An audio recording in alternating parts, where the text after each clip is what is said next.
Dear learners, welcome to ARPIT in Library and Information Sciences at IIT New Delhi.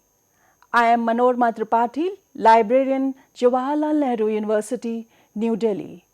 Today we will be talking about predatory publishing, its various issues and challenges. We will cover what is the importance of journals, their different models, meaning of predatory publishing, features of predatory journals, difference between legitimate and predatory journals, and why do predatory journals flourish. We will also be talking about who publishes in predatory journals, their damaging effect, and what is the role of libraries in controlling predatory journals.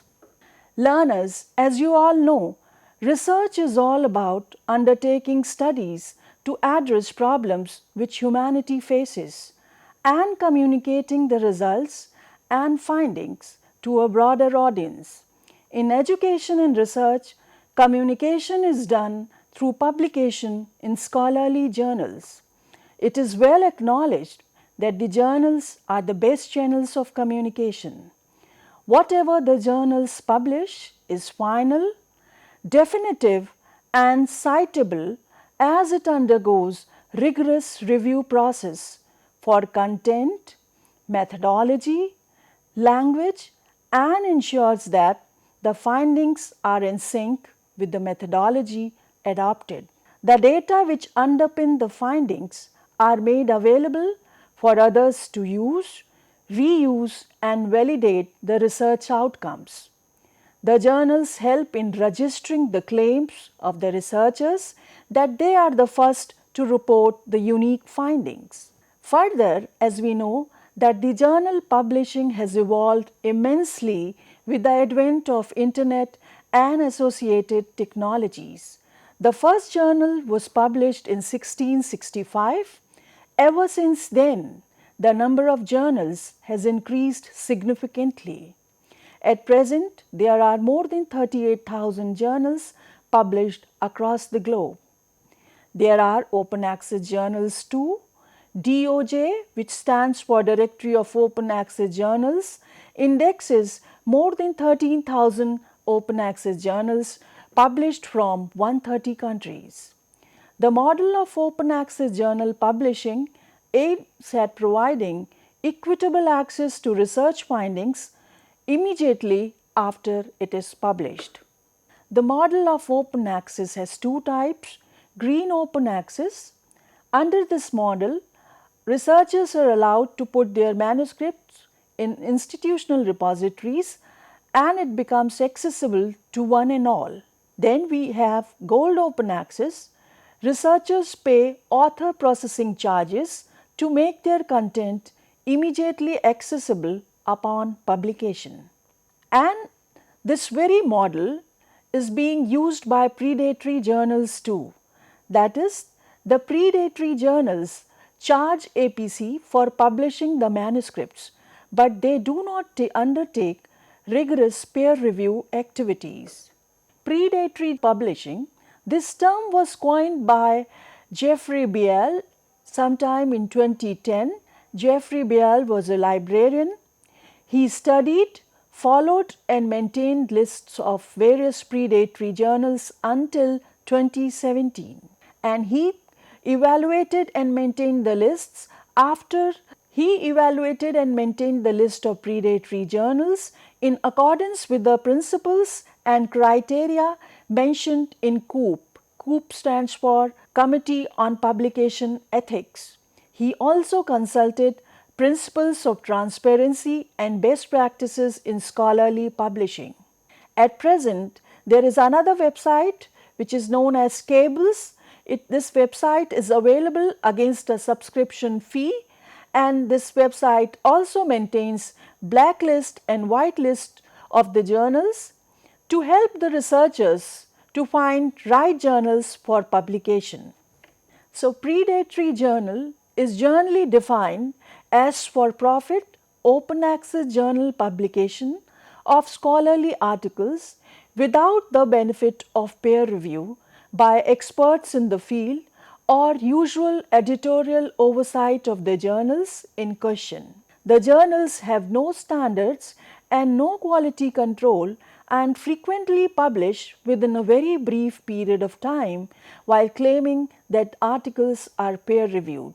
This is the definition by COOP. COOP stands for Committee on Publication Ethics. And the crux is that these predatory journals, they charge author processing fee, but they do not undertake any peer review activity. Directory of Open Access Journals, it uses term of questionable journals for predatory journals. Learners, as we all know, peer review is an essential part of scientific communication. It is the best form of scientific evaluation. It is done to uphold the quality and validity of research done. It is an activity in which an expert reads the researcher's work to evaluate, scrutinize the content, ideas, and findings. It helps in improving the quality of the manuscript before it is published. The predatory journals do not undertake any kind of peer review activities. Now we will be focusing on the features of predatory journals. The names of journals are close to the names of the genuine journals, and the journal providers or the journal publishers, they deliberately do it to deceive the general audience, to deceive the young researchers who are not completely well aware of the names of journals. So they deliberately do to deceive the public. They keep the names of the journals which are very reputed and well established in the field. And the website of the predatory journals is also not designed professionally. The websites have grammar and spelling mistakes. The predatory journals solicit manuscripts through emails, and they claim to be long-established journals in the field, though they are not. They also claim to be indexed in well-known bibliographical and citation databases. They claim that they are indexed in, for example, Web of Science, in Scopus or Indian Citation Index, but they are not in fact indexed. And these predatory journals publish manuscripts within a month of receiving. That means they do it very fast, which doesn't happen with the legitimate or genuine journals. And another important feature is that these predatory journals publish articles on a wide range of subjects. Generally, it doesn't happen with legitimate journal. Any legitimate journal will specify its scope and will only accept manuscripts which are according to its scope, whereas these predatory journals publish whatever they receive, and they publish articles from a wide variety of disciplines. The websites of these predatory journals use logos and images from the websites of the established and legitimate journals. These do not have proper editorial boards, and they use names of experts of the field without seeking their permission, and at times names in the editorial boards may be fictitious even. They charge author processing fee but do not follow standards of scholarly publishing. They misuse author space model. These predatory journals do not have any preservation policy. Now let's focus how to identify predatory journals. There are various organizations which have laid out or which have spelled various principles, various standards which must be followed in scholarly publication. Like we have Open Access Scholarly Publishers Association, we have Committee on Publication Ethics, we have International Association of Scientific, Technical and Medical Publishers. They have specified certain criteria, they have specified certain parameters which may be used for identifying predatory journals from legitimate ones. We have predatory journals, then there are predatory websites too. For example, UGC has published UGC Care Reference List of Quality Journals. This has replaced earlier available UGC approved list of journals. As you can see on the screen, this is the real website of University Grants Commission, Consortium for Academic and Research Ethics. But there are certain fake websites available too, for you can see on the screen.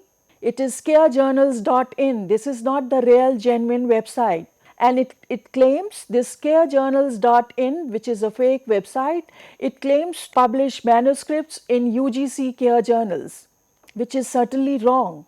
Now, who publishes in predatory journals? Early career researchers who are ignorant cannot differentiate between a legitimate and a predatory journal. Inexperienced researchers whose work has been rejected by the established reputed journals also take this course, also publish in these predatory journals. And at times, researchers who are well aware of the downsides of predatory journals also publish in them because they want to increase their number of publications within a short span of time.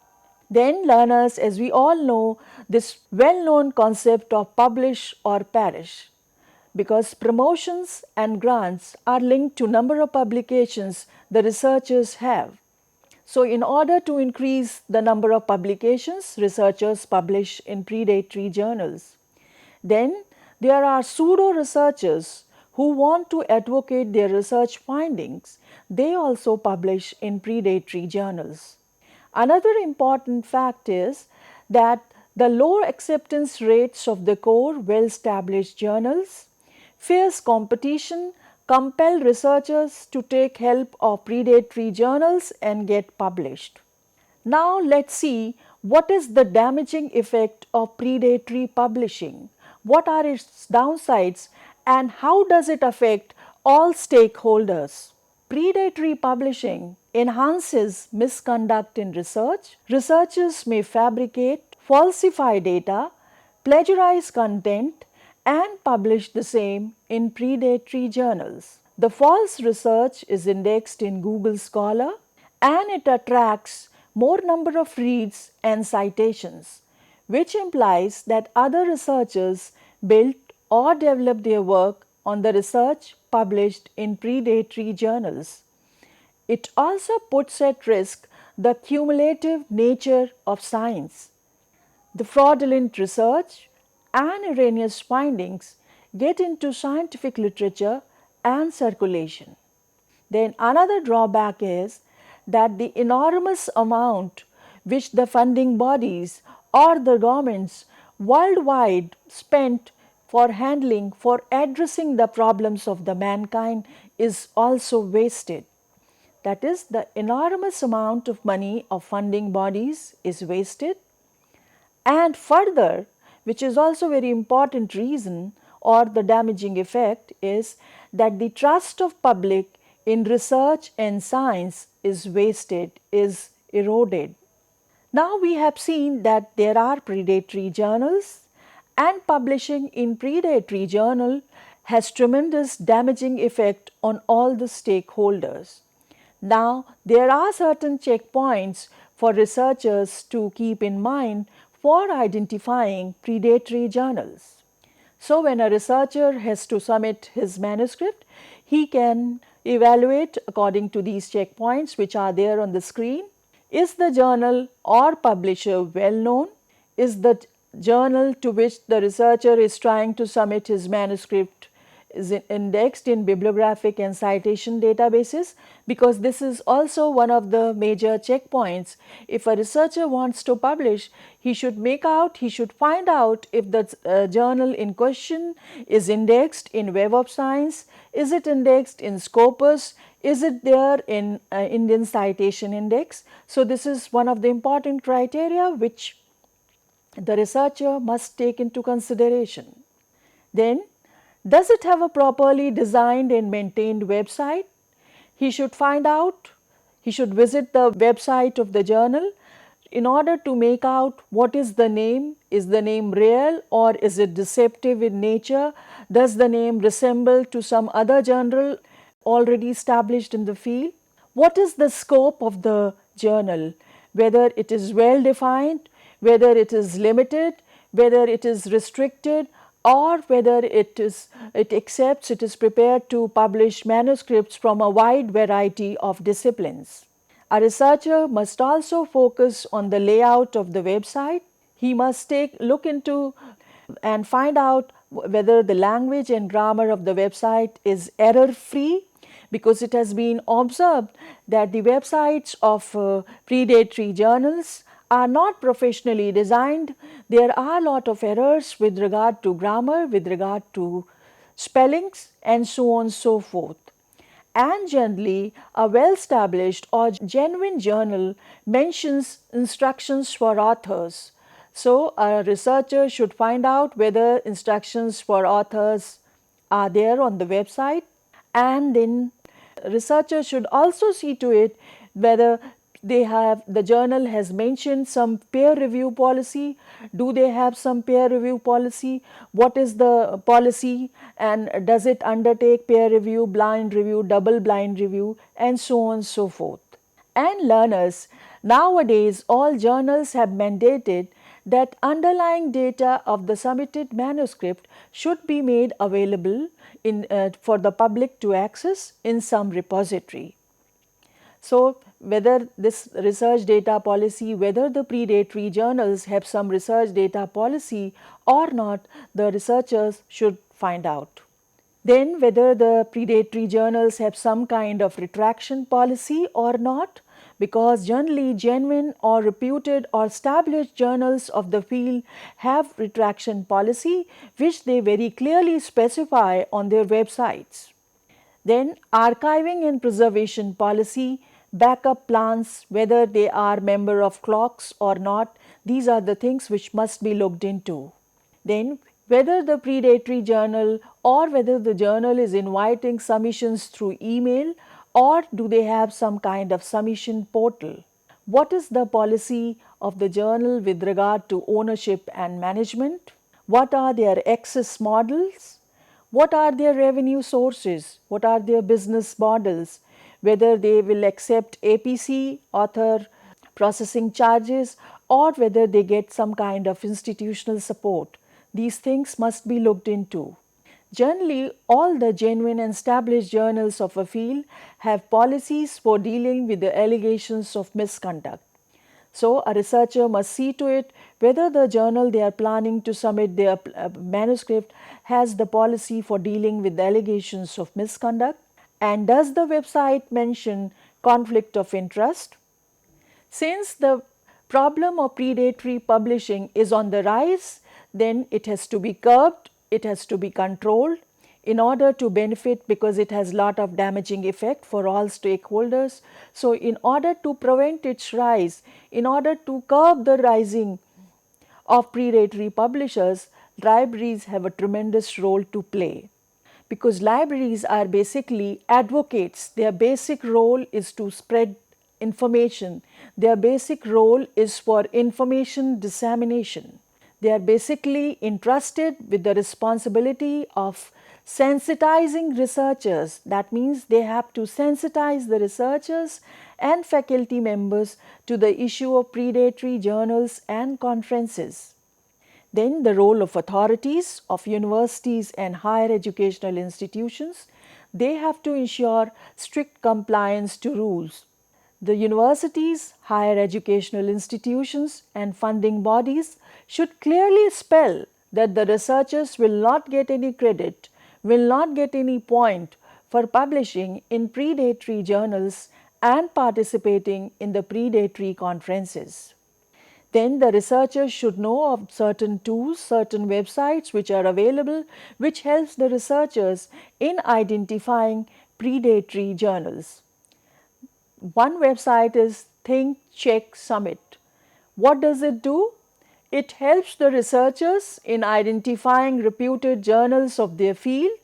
The website provides a checklist which the researchers may use to evaluate and ascertain the credentials of a journal or publisher. So, website is thinkchecksummit.org, and the screenshot of the home page is there on the screen which the learners can see. We have seen what is a predatory journal. We have seen what is a predatory website, and then let's talk about predatory conferences. The predatory publishers also organize predatory conferences for monetary gains. These predatory conferences are also known as bogus or vanity conferences. The organizers, they lure early career researchers and charge hefty registration fees. And what do the organizers do? They include names of prominent faculty members and scientists to attract more number of participants. And this is they do to enhance the credibility of their conferences or meetings. In fact, the senior professionals may not know that their names have been used. And then again, there is no peer review or editorial control on the accepted papers and presentations. And again, as it happens in predatory journals, scope is too broad. So the scope of predatory conferences is also very broad. They invite manuscripts, they invite papers, they invite presentations from variety of fields from the researchers. Then this is also another website, Think, Check and Attend. It helps the researchers in choosing the right conference to attend and present their research. You can see the screenshot of the home page on the screen. Think, Check, Attend. It helps the researchers in choosing the right conference to attend and present their research. And basically, it is an initiative which helps the researchers in finding out the legitimacy and credentials of the conferences before they decide to attend and participate in them. These are the certain tools which can help the researchers and which can help the authorities in stemming the rise of predatory publishing. Then researchers also have a tremendous role to play in curbing the rise of predatory publishing. Even the senior faculty members have a contribution to make in stemming the rise of predatory publishing.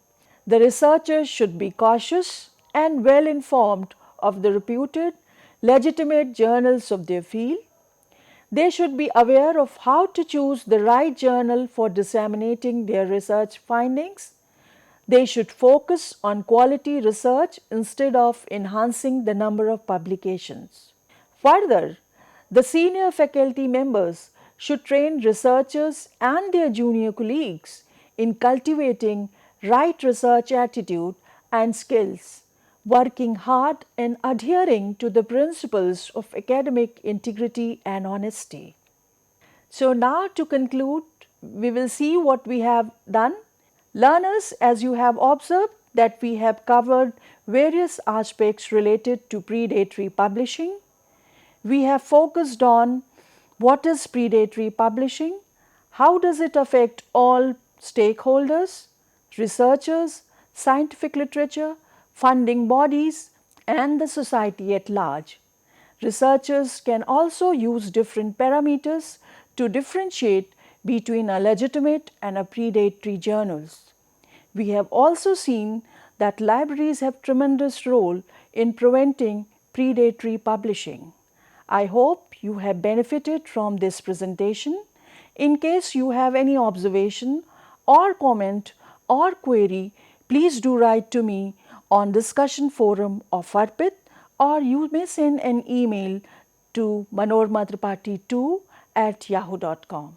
Thank you very much.